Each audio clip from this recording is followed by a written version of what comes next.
नमस्ते दोस्तों, मैं रिगो हूं। ध्यान से सुनो, क्योंकि आज हम एक खास जगह जा रहे हैं। हम लिथुआनिया के बीचों बीच जा रहे हैं, एक ऐसा देश जो इतिहास, संस्कृति और कुछ ऐसे बेहतरीन नजारों से भरा है जो आपने पहले कभी नहीं देखे होंगे। हम 10 छिपे हुए रत्नों के बारे में बात करने वाले हैं, ऐसी जगहें जो इतनी कमाल की, इतनी अनोखी हैं कि इस वीडियो के खत्म होने से पहले ही आप फ्लाइट बुक कर लेंगे। आखिर तक मेरे साथ बने रहो, क्योंकि मैंने सबसे अच्छा पार्ट आखिर के लिए रखा है। सच में आप इसे मिस नहीं करना चाहेंगे। एक्सप्लोर करने के लिए तैयार हो जाओ। ठीक है, सबसे पहले हम करोनियन स्पिट जा रहे हैं, बाल्टिक सागर और क्यूरोनियन लैगून के बीच फैली हुई जमीन की एक पतली सी पट्टी। ये जगह किसी सपने जैसी है। सोचो, विशाल रेत के टीले, यूरोप के कुछ सबसे ऊंचे टीले, किनारे से ऊपर उठते हुए। हवा रेत को उड़ाकर अद्भुत आकार बनाती है, लगातार परिदृश्य बदलते रहते हैं। ये किसी दूसरे ग्रह पर चलने जैसा है। और सबसे अच्छी बात, आप समुद्र तट पर किलोमीटर तक चल सकते हैं। किनारे पर लहरों की आवाज, खारा हवा आपके फेफड़ों में भर रही है। शुद्ध जादू। इसके लिए अपना कैमरा जरूर लाएं दोस्तों, आपको इसकी जरूरत पड़ेगी। आगे चलते हैं, एक ऐसी जगह जो अमेजिंग भी है, इंस्पायरिंग भी, हिल ऑफ क्रॉसेस।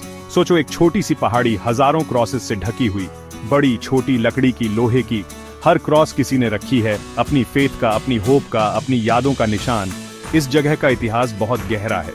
सदियों से लोग यहाँ पिलग्रिमेज के लिए आते रहे हैं, प्रार्थना करने, याद करने, अपना एक हिस्सा छोड़ने। आप यहाँ इतिहास का वेट, उन सभी प्रार्थनाओं और उम्मीदों का वेट महसूस कर सकते हैं। ये एक हम्बलिंग एक्सपीरियंस है जो आपके जाने के बहुत बाद तक आपके साथ रहेगी। तैयार हो जाइए टाइम ट्रैवल के लिए, क्योंकि हमारा अगला स्टॉप है त्रकाई आइलैंड कैसल। सोचो जरा, एक मिडिवल कैसल, एक आइलैंड पार, बीच में एक लेक का, और चारों तरफ जंगल, बिल्कुल परियों की कहानी जैसा। इस कैसल ने सब कुछ देखा है, बैटल्स, सीजेस, सैब, और आज आप एक्सप्लोर कर सकते हैं इसके टावर्स, कोर्टयार्ड्स, डंजन्स। ऐसा लगेगा जैसे आप हिस्ट्री बुक के अंदर चले गए हो। और अगर आप लकी हैं और समर में बहिन हैं, तो शायद आपको एक मिडिवल फेस्टिवल भी देखने को मिल जाए। जॉस्टिंग नाइट्स, ट्रेडिशनल म्यूजिक, सब कुछ। बिलीव मी, ये एक ऐसा एक्सपीरियंस है जो आप कभी नहीं भूलेंगे। अच्छा, अब कासल्स और क्रॉसेस छोड़कर कुदरत के एक कमाल देखते हैं। हम जा रहे हैं ऑक्सटाइथिजा नेशनल पार्क, लिथुआनिया की सबसे खूबसूरत जगहों में से एक। जरा सोचो, हेर भरे जंगल, साफ झीलें और एकदम फ्रेश हवा। ये वो जगह है जहां आप सब टेंशन भुला सकते हो, कुदरत के करीब जा सकते हो और मन की शांति पा सकते हो। यहाँ आप कई दिन बिता सकते हो, जंगलों में हाइकिंग कर सकते हो, झीलों में कायाकिंग कर सकते हो और तारों के नीचे कैंपिंग कर सकते हो। ये रिलैक्स करने के लिए, रोज की भागदौड़ से दूर भागने के लिए परफेक्ट जगह है। अब हम चलते हैं राजधानी शहर विल्नियस और खास करके उसके पुराने शहर की तरफ।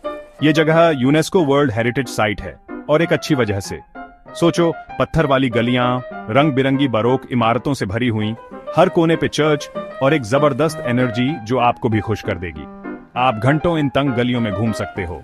छुपे हुए आंगन, प्यारे कैफेज और दुकानें जो यूनिक यादगार चीजें बेचती हैं, ढूंढ सकते हो। ये एक हिस्टोरिक और मॉडर्न शहर दोनों है, एक ऐसी जगह जहां पास्ट और प्रेजेंट परफेक्टली मिलते हैं। तैयार हो जाओ टाइम ट्रैवल करने के लिए। बहुत पहले केरनावे आर्कियोलॉजिकल साइट भी। यह लिथुआनिया के सबसे इंपॉर्टेंट आर्कियोलॉजिकल साइट्स में से एक है। एक ऐसा जगह जहां तुम सच में अपने एंसेस्टर्स के फुटस्टेप्स पे चल सकते हो। सोचो, पुराने बरियल माउंट्स जो 1000 साल पुराने हैं, लैंडस्केप से उभर रहे हैं। यह कभी एक प्रॉस्पेरस सेटलमेंट था, पावर और कल्चर का सेंटर, और आज तुम इस एंशिएंट सिटी की रिमेन्स एक्सप्लोर कर सकते हो, म्यूजियम विजिट कर सकते हो और उन लोगों के बारे में सब कुछ जान सकते हो जो यहाँ सदियों पहले रहते थे। ये लिथुआनिया के रिच और कॉम्प्लेक्स पास्ट की एक फैसिनेटिंग झलक है। चलो अब वापस चलते हैं कोस्ट की तरफ, प्यारे से विलेज नीडा में। ये जगह एक हिडन जेम है, क्यूरोनियन स्पिट में एक शांत जगह। सोचो, रंग बिरंगे वुडन हाउसेस, पत्थरों वाली गलियां और बाल्टिक सी के अमेजिंग व्यूज। रिलैक्स करने के लिए, सुकून के लिए, लिथुआनियन कोस्ट की खूबसूरती में खो जाने के लिए ये परफेक्ट जगह है। बीच पर टहल लो, फ्रेश सी फूड खाओ और समुंदर की फ्रेश हवा में सांस लो। नीडा एक ऐसी जगह है जहां आप सारी दुनियादारी भूल सकते हो। धूप में मस्ती के लिए तैयार हो जाओ, क्योंकि हमारा अगला स्टॉप है पलंगा, लिथुआनिया का सबसे फेमस बीच टाउन। सोचो जरा, कितने सारे सैंडी बीचेस, साफ पानी और एकदम मस्त माहौल, धूप सेंकने और मस्ती करने के लिए परफेक्ट। पलंगा गर्मियों में घूमने के लिए बेस्ट जगह है, सबके लिए कुछ ना कुछ है यहाँ। चाहे आप बीच पे रिलैक्स करना चाहो, पानी में खेलकूद करना चाहो, या फिर रात भर डांस करना चाहो किसी बार या क्लब में, पलंगा में सब कुछ है। असली गर्मियों वाले मजा के लिए तैयार हो जाओ।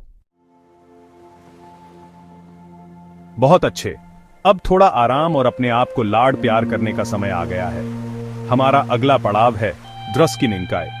यह शहर अपने प्राकृतिक मिनरल वाटर के झरनों के लिए बहुत मशहूर है और आराम करने और रेजुविनेट करने के लिए एकदम सही जगह है। जरा सोचो, आप गर्म पानी के झरनों में डूबे हुए हो और चारों तरफ खूबसूरत कुदरत है। ड्रस्किनिंकाई सदियों से एक पॉपुलर स्पा डेस्टिनेशन रहा है और इसके पीछे एक अच्छा कारण भी है। कहते हैं कि यहाँ के मिनरल वाटर में हीलिंग प्रॉपर्टीज हैं और यहाँ का शांत वातावरण स्ट्रेस के लिए सबसे अच्छा इलाज है। चाहे आप रिलैक्सिंग स्पा गेटवे ढूंढ रहे हो या फिर एक्टिव हॉलिडेज, ड्रस्किनिंकाई में सबके लिए कुछ न कुछ है। तो दोस्तों, हमारा आखिरी पड़ाव हमें जमीन से ऊपर एनिक्शियाई के पेड़ों के बीच बने ऊंचे रास्ते पर ले जाता है। ये कोई आम पार्क में टहलना नहीं है।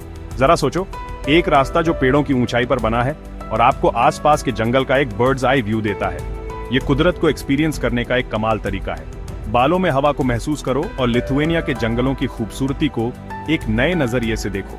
और जब आप ऊपर हो तो वाइल्ड लाइफ पर नजर रखना, शायद आपको कोई हिरण या लोमड़ी भी दिख जाए। अब खत्म करने से पहले मेरे पास आप सबके लिए लिथुआनिया के बारे में 2 ट्रिविया क्वेश्चंस हैं। पहला, लिथुआनिया का सबसे ऊंचा पॉइंट कौन सा है, और दूसरा, लिथुआनिया का नेशनल स्पोर्ट क्या है। अपने जवाब नीचे कमेंट्स में लिखो और देखते हैं कौन असली लिथुआनिया एक्सपर्ट है। तो दोस्तों, ये लीजिए, लिथुआनिया के 10 छुपे हुए रत्न, ऐसी जगहें जो आपका दम निकाल देंगी और आपको और ज्यादा देखने की इच्छा करवाएंगी। अगर आपको यह वीडियो पसंद आया तो इसे जरूर एक बड़ा सा थम्स अप दीजिए, अपने दोस्तों के साथ शेयर कीजिए और मेरे चैनल को सब्सक्राइब कीजिए और भी ट्रैवल एडवेंचर्स के लिए। और हमेशा की तरह देखने के लिए धन्यवाद।